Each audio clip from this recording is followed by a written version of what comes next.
Well, hello everybody. It's Mary with Stamps-N-Lingers, and it is Saturday night. Hi, Linda. Hey, Mary Lou and Rue and Kathy. I appreciate you guys coming. So I'm going to just do a quick refresh. I'm seeing comments moving, which makes me think it's working, but I see still waiting for Stamps-N-Lingers. So there we go. There we go. We're actually transmitlating, so that is a good thing. Hi, Alice. Appreciate you coming. All right, so this is the card that I gave you the sneak peek of this morning. It uses the new Seasonal Branches stamp set and the matching dies. And I love this because truly it is seasonal, as the name says. You can do spring, you can do fall, you can do spring, summer.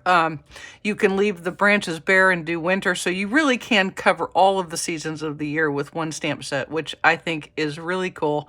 And I'm very particularly fond of this sentiment right here that says, may you feel sheltered in the love that surrounds you. I just think that is a wonderful, wonderful sentiment, especially when paired with get well wishes. Hi, Deb. How Carol, Jill, and Jenna Marie, and Melly, and Julie. I appreciate you guys all coming and spending part of your weekend with me. So, because you are spending part of your weekend, I'm going to try to get done.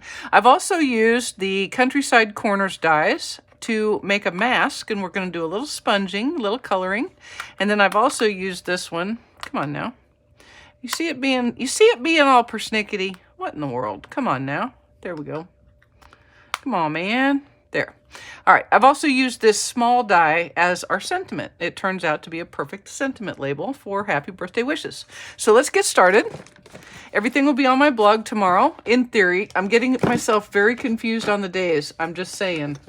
One of these days I'm going to post a card on the wrong day with the wrong thing, and it's just going to be a whole thing. But I will attempt to keep it together. Yes, I agree. The sentiments are really nice this time around. I mean, we have a lot of them all the time, but this one is really fun. All right, so I'm going to start with a piece of basic white cardstock. And then I have another piece of white cardstock that's the identical size. And the reason I keep this the identical size for my mask is because all I have to do is line up the edges. And I know that if I've die cut my mask hole, that didn't sound good. Don't get mad, but that's what it is. It's a hole that I made with the Countryside Corners, and it's actually the third from the largest. So I just cut it right out of the middle. And since it's in the middle of the exact same size as my card front, as long as I line everything up, we should be good to go. I want to say GTG, but I'm afraid that's probably not accurate anymore. That's probably not a thing even now. Okay, so I'm going to take some sticky notes. If you use sticky tape, that works just as well. And I am going to help myself a little bit by using my grid paper to line up my card front and just use one sticky to hold it kind of in place. If you have repositionable, that tape runner that's repositionable, you could also use it to hold your card front in place. I'm just going to use a sticky note. And then I'm lining up all of the edges and going to use another couple to hold down my mask. You really don't want your mask to move while you're doing brushing and stuff. So, don't be skimpy with the sticky notes. Use them like you own the company that makes them. There we go. Okay, so we're good to go. Now, I'm going to start at the top with some boho blue. Hey, Debbie from Alaska. All right, and then I'm going to I actually pulled out a small blending brush. You don't need to do that. If you don't want, you can use a full-size one. This isn't terribly delicate. And we're going to do about the top, third and change. And when you do blending, whether it's with a sponge or a dauber or a blending brush, start off here. Get the initial part, that big blah of ink, get it off on your scrap paper, not on your image that you're trying to actually do. And I try to kind of start the blending on the mask itself, just to kind of keep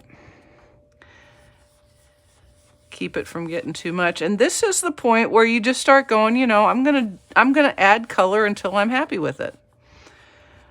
Right? I mean, there's no rhyme or reason. It's not like I'm saying, okay, we want to have exactly 1/16 of 1/8 of an inch of ink. We're just going to go until we're happy. I'm going to kind of keep it darker near the top. And then we'll stop there for just a second. Hi, Lenny. And then I'm going to come in with, actually, let me do the bottom first. I'm going to have Granny Apple Green. Have I ever told you this is my favoriteest color? My favoriteest green. Let me rephrase. My favoriteest green is Granny Apple Green. I just think it is the springiest, grassiest, perfectest color ever. I really love it. Parakeet Party is like a Granny Apple Green wannabe in Mary's world. But you know what? They didn't call and ask. Well, Jean, thank you. Wayne's in there watching Mr. Otto. It's interesting that I've kind of stopped watching the racing myself, but I always expect him to. All right, and now I'm just taking some nope, this is not Granny Apple Green.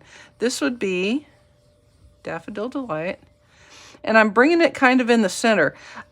I don't mind it getting down into the green, but you want to minimize it going up into the blue. Otherwise, you know what color you're going to get. We all learned that in, well, you know, junior high or somewhere like that. All right, so that's good enough. I might add a little more blue. Let me see about a little more blue. Oh, let's not use that. I mean, it'll wash, but it would be kind of a pain in the butt. Okay, so I'm happy with that. Now the proof will be in the pudding. When I pick that mask up, we're gonna see what we get. Ready? Okay, here we go. That looks good. What I wanted was like, ooh, pretty. Except that's not what I'm looking for. But you can remember that, right? There we go. I'll take it. I'll take masking for 1,000, Bob. All right, and then I'm going to hang on to this. And I'll probably put it in the envelope with my Countryside Inn dies. I'll just stick it right in there so that I have it the next time I need a likely matte. Mask, not a matte, a mask, a mask. Now, let's get some decorations going. I am going to use pecan pie and the larger of the branches. And I'm just going to, this has really very little, there's like not a lot of thought behind this, if that makes any sense. You're like, yes, Mary, we completely believe that you didn't think anything about this. Now, I'm going to clean that bottom piece off a little bit because really I want it to be not down here. I don't want that second branch down here. I want it, it's going to be under the sentiment where they come together. I just want to kind of be sure of that. So by kind of cleaning off my stamp, I just gave myself a little extra insurance right there. And I'm just going to stamp that just like that. There we go. I'll take it. And that doesn't look good, but again, I know it's going to be covered by the sentiment, so it's not a problem. There you go, Jean. But I'm assuming you wear your hat, even at home, with it's just you and your husband. I'm just assuming you do wear your hat. Now, I am going to use the berry image and Sweet Sorbet. I first tried this with Berry Burst, just because everybody is just wanting me to use Berry Burst so much. So I'm really trying. Oh, I got a little bit of ink right there. Oh, well, it'll be all right. And this does line up, but I got to bring it to me, okay? Because I can't see it otherwise. So just wait. The branches do line up inside the openings of the berries. Hold your mouth just right and stamp. Whew. And then we're going to do that again. Now, I can tell you that if you're doing this by yourself and nobody's watching, it's not terribly stressful because you just know, okay, well, if I work this, I'll just, you know, get another piece of cardstock, which I will do with you guys, but I don't want to. Whew. Okay, there we go. There we go. This year's favorite hat was the Fascinator. Yeah, I've never been a hat person. It's just not how I roll. I just don't. Okay, before I get any further, I'm going to take my Stampin' Right marker in Pecan Pie, and I'm going to put some faux stitches right around the edges. Now, this is a slightly thicker tip than the old marker, so you're going to want to have a very light hand, but it is quite possible to do.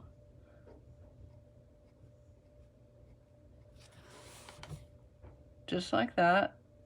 And this is what I always tell myself. Everybody's like, I can't make my stitches so perfect as yours. I promise they're not perfect. They're kind of the same way I sew.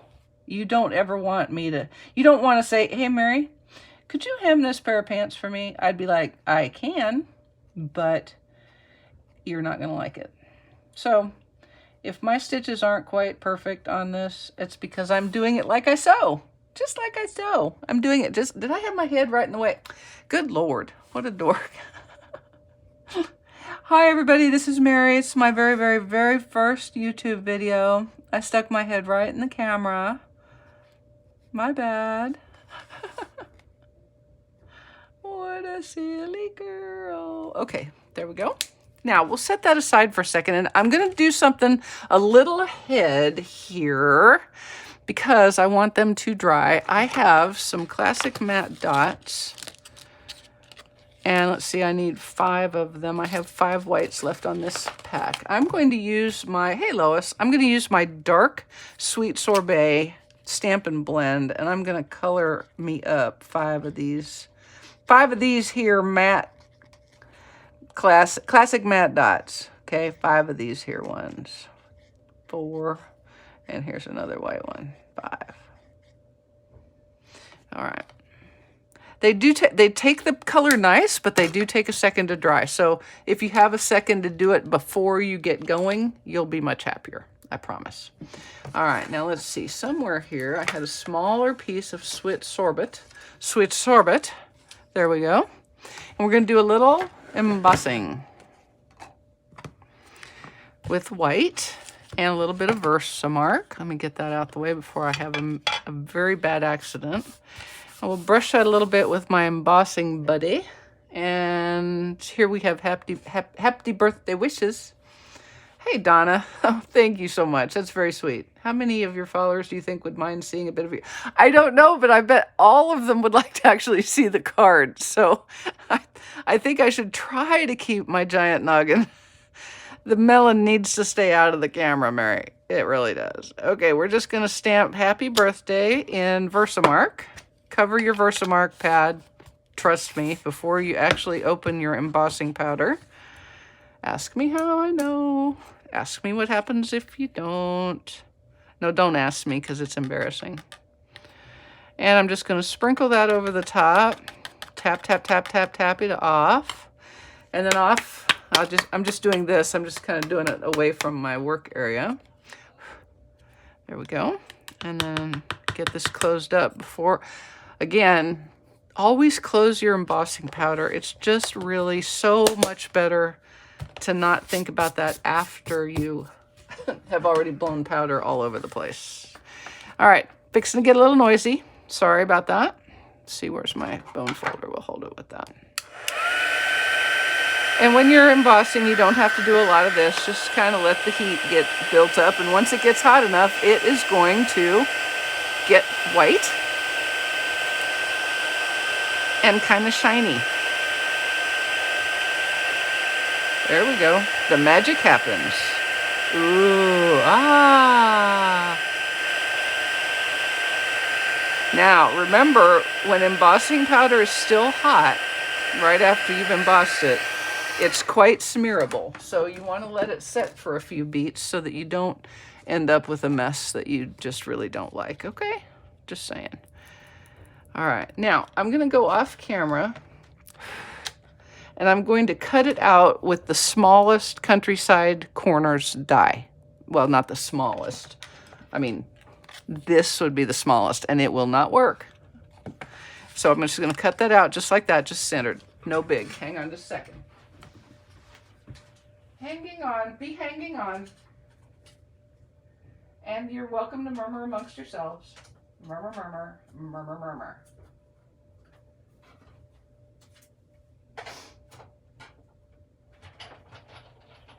Alrighty, here we go.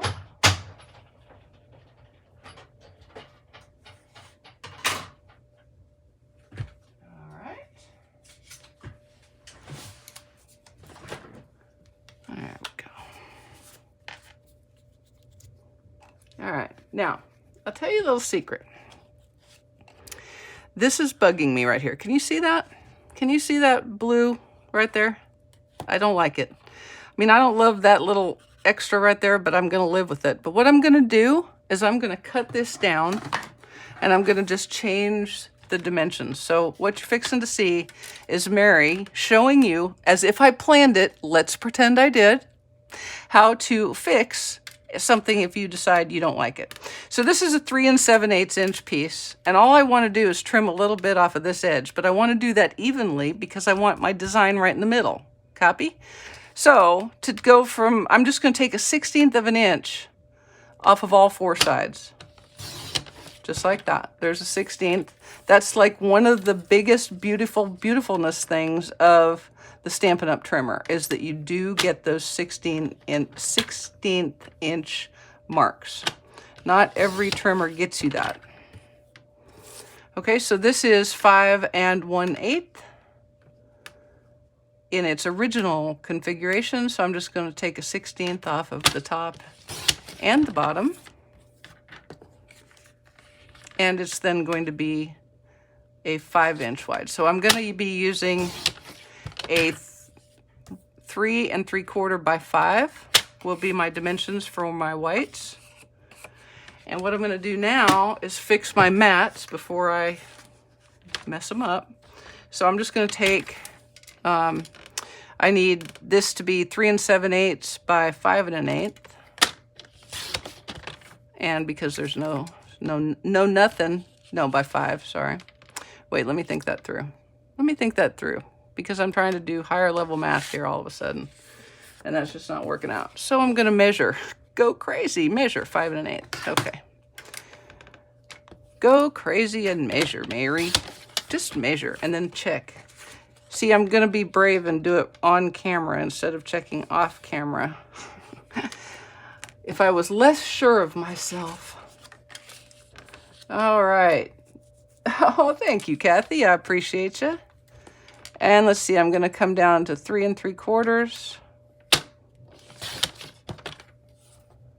by 5. Okay, now all the proportions are the same. So it's really going to look the same. It's just going to have a little bit more card base showing, which is fine. Not a thing wrong with that.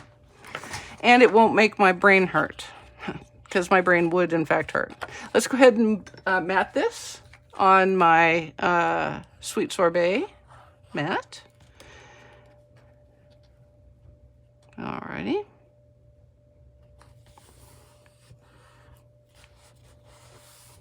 And then I'm going to pop my sentiment that I made with some dimensionales. And then I have some flowers, some pretty flowers that cut out right with this die set. I mean, that's just fun. Other than the countryside corners, which to me, it's like the new nested essentials. Those are just things you just need to have. Oops, that would have been weird, wouldn't it? That would have been so weird. We're just going to put that right there just like that. And then before you joined me, I cut out, well, I cut out 6. But that's because it cuts 3 at a time. This little die right here cuts these little flowers, 3 at a pop. So cut twice, get 6. And what I'm going to do is I'm going to attempt to pick those up and give them just the tiniest little curl. And then we're going to adhere them with liquid glue. And I'm going to just kind of do them randomly. Well, to be honest, it was random the first time I did it. This time, I'm kind of maybe looking at my sample. So random is a relative term. But at first it was random. The first time I did it, it was completely random. Totally random. Here we go. Aren't these so pretty? Now tell me this, doesn't this tree now remind you of the cherry blossoms in DC or in Japan? Maybe not in Japan. There's probably like billions more of them in Japan. All right, so we're going to do 5. Try to decorate with even odd numbers, okay? I'm going to put this guy out here. Okay, now, remember those little matte dots? They're plenty dry now, and so I'm going to put them in the center. Now, I suppose you could have used yellow, but I think the red is kind of fun. My own personal self. If you're like Mary, there are no red-centered flowers. First off, I'd say I think you're wrong, but I have no proof right in front of me, so you make them yellow, if and you want to. Now, I'm going to take some white baker's twine. Let's move that out the way. And I'm going to make a double-length simple bow, which is to say it isn't like a double-loop linen thread bow. Well, because it's baker's twine, not linen thread, and it's just a simple bow, which is to say an overhand bow, like this. You know, where you make the little ears and then the little bunny and all that other stuff. Except it never works when I'm doing it on camera. Oh, who am I fooling? It never works when I'm not doing it on camera. I'll get it. Don't worry. 78th time is the charm. There we go. Now it's starting to come together. See, that's why I make my baker's twine so long, so that I have half a shot of getting a decent bow at some point before y'all's patience just completely wears thin on me. All right, we'll cut that there like that. Cut that there like that, and then get us here one of these here glue dots. One of these here glue dots. Maybe. Perversity of an inanimate object. And we're going to stick that right on there, right there. And then we're going to stick him right there. Like that. And then, because really, there's no such thing as not enough, there's no such thing as too many butterflies on anything, we're going to put some. And by some, I mean kind of a lot. I'm kind of going to go crazy with them because I love these little guys. These brush brass butterflies are like one of my favorite thing ever. I just love them. And they're thin and delicate. And so, you know, 1, 2, 3, 4, 5 total. They don't add a lot of thickness or weight to your card front. And there you go, 1 each card front. Now, for my innards, what I'm going to do is just put the branch. I'm leaving the inside blank as far as sentiment goes. Ah, inicky. Did I say that right? Inicky? If I did not, I apologize ahead of time. All right, we're going to stamp the branch in pecan pie, just coming kind of up from the corner like that. I'm going to go ahead and do it on my envelope flap on my envelope and the flap actually, because I don't have any DSP. So I'm going to use a stamped image on my flap as well as on the front.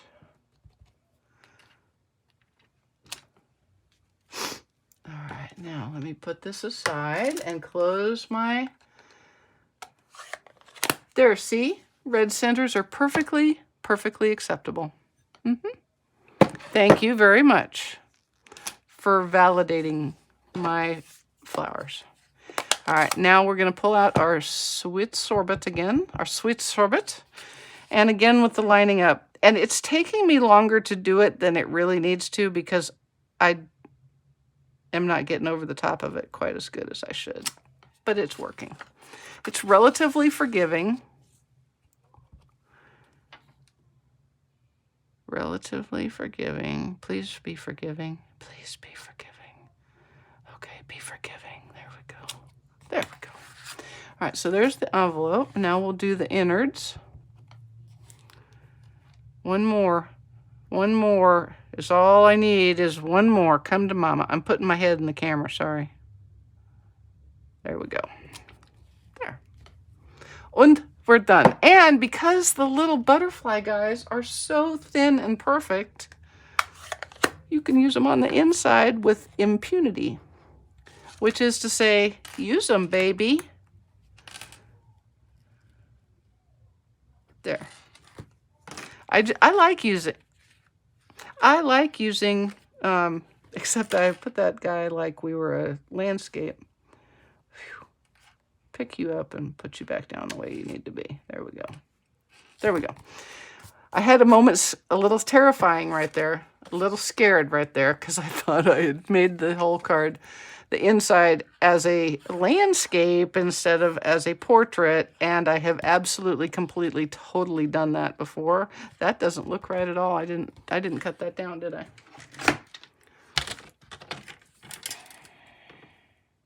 No, I did not. So we will remedy that immediately. Immediately, if not sooner. So I want it to be 3 7/8 by 5 1/8. There we go. Now it's going to be more better. I promise this is going to look a lot better this time. There we go. There we go. That's how it's supposed to look. Like that. And then I'm putting it inside a basic white card base of the thick variety. And actually, I kind of like it with the larger frame, which is to say with these smaller dimensions of the inner liner and the card front. Now my card front is going to go on with some dimensionals. Last syllable would be ka.